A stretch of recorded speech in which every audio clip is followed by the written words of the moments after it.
Teoría de las nulidades. Los efectos de la sentencia judicialmente declarada sobre los contratos en el derecho de Venezuela. La nulidad absoluta consiste en la ineficacia de que un contrato pueda surtir aquellos efectos atribuidos por las partes. Esto se debe a objeto ilícito o causa ilícita. Así, el contrato habrá nacido de forma anómala e irregular, por lo cual el legislador atribuye la acción de solicitud de nulidad y atribuye también al juez declarar la nulidad de oficio. Una vez ha sido declarada la sentencia, empezarán a surgir una serie de efectos, por lo cual conoceremos aquellas consecuencias que derivan de una sentencia emanada de un tribunal, pues que a su vez es producto de la decisión del juez respecto a un litigio.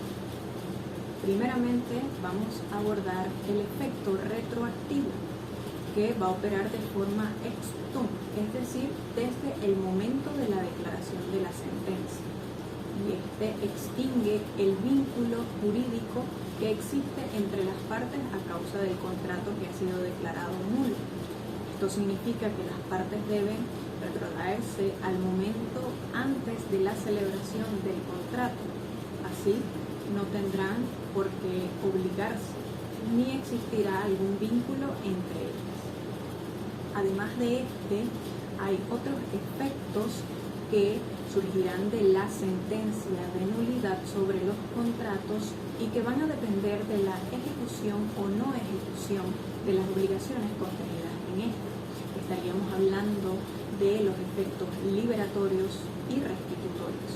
Sin embargo, antes vamos a hablar del tema del alcance de la sentencia de nulidad. Será nulidad absoluta parcial cuando solo recae sobre determinados aspectos o cláusulas del contrato, y será nulidad absoluta total cuando recae sobre la totalidad del contrato respectivamente. Así, la sentencia o el alcance de nulidad va a depender de las pretensiones que tenga la parte al momento de la solicitud de la nulidad respectivamente. Sin embargo, recordemos que el juez puede actuar de manera o sin atender a esas pretensiones, y él puede declarar solamente atendiendo a la afectación que pueda producir este contrato al orden público o dependiendo de la contrariedad a la ley y a las buenas costumbres.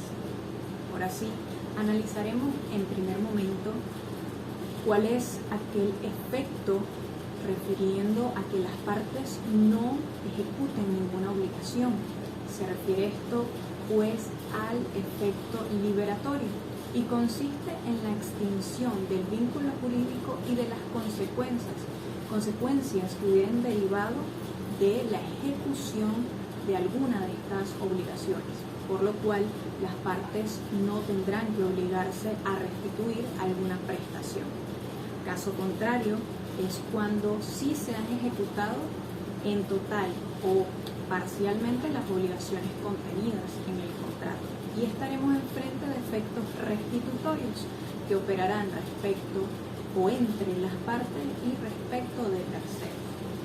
En el primer caso, entre las partes, hay que resaltar antes que el efecto restitutorio es de naturaleza bilateral, y este se da a consecuencia de la ejecución de una obligación que trae algún desliz o alguna disminución patrimonial, por lo cual ahí sí las partes podrán obligarse a restituir las prestaciones. Bien, una vez hemos tenido esto antes expuesto, surgen algunas preguntas, como por ejemplo, ¿cuál va a ser o qué se entiende por restitución en caso de obligaciones de hacer? Es decir, aquellas que constituyen una actividad, o que se deberá restituir en caso de objeto que ha sido consumido.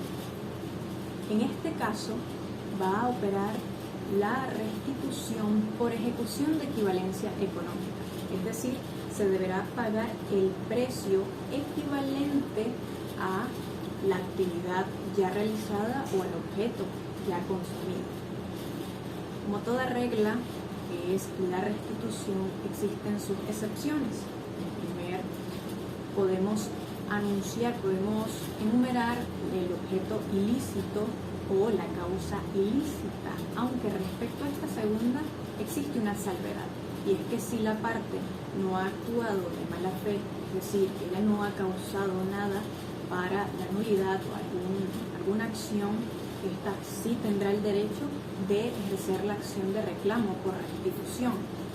En otro caso, donde no se podrá reclamar la restitución es sobre los contratos con incapaces, es decir, la parte no podrá ejercer la acción de reembolso a no ser que pruebe el aprovechamiento económico que éste mismo ha tenido para los incapaces en cuestión. Ahora llegamos a los efectos restitutorios entre terceros. Recordemos pues que los derechos, cuando un tercero ha adquirido un bien o un derecho por parte de alguna de las partes contratantes, o bueno, el causaviente a título particular, este será nulo, porque respectivamente el contrato de donde ha devenido es nulo. Así, los derechos del tercero van a estar subordinados a las mismas vicisitudes a las que esté sometida el derecho del causaviente, de este causante. Entonces, si el derecho del causante es nulo, el derecho del tercero también deberá serlo, ya que éste no podrá estar en mejores ni peores condiciones. Así, también a esto surgen unas excepciones en nuestra legislación. En el primer caso podemos nombrar cuando algún poseedor, un poseedor actual de un bien, haya adquirido este en un mercado o en una venta pública o en una feria, por lo cual el propietario no podrá reclamar la restitución a no ser que pague a este el precio que le ha costado adquirir ese bien. En otro caso, tenemos el poseedor de frutos de buena fe. Este no podrá ni tendrá la obligación de restituirlo a no ser que sean los frutos adquiridos luego de la notificación de la demanda acerca de la restitución que están solicitando acerca del bien que actualmente poseen. En último punto vamos a tocar la indemnización, aquel pago económico que se realiza a una de las partes, pero aquella que ha actuado de buena fe, aquella que no ha dado causa ni ha efectuado ninguna acción para la nulidad. Por lo tanto, como ha actuado de buena fe, tiene el derecho de reclamar la indemnización por los daños y perjuicios, consecuencias jurídicas a las que ésta se haya sometido por el mismo contrato que ha sido declarado nulo. Tuvo el gusto de hablarles Serena Zavala, estudiante del 5º semestre de Derecho de la Universidad Santa María, Núcleo Amazonas. Este video en cumplimiento de una actividad evaluativa en la materia Derecho de Obligaciones 1, impartida por el profesor abogado Leocadio Mendoza.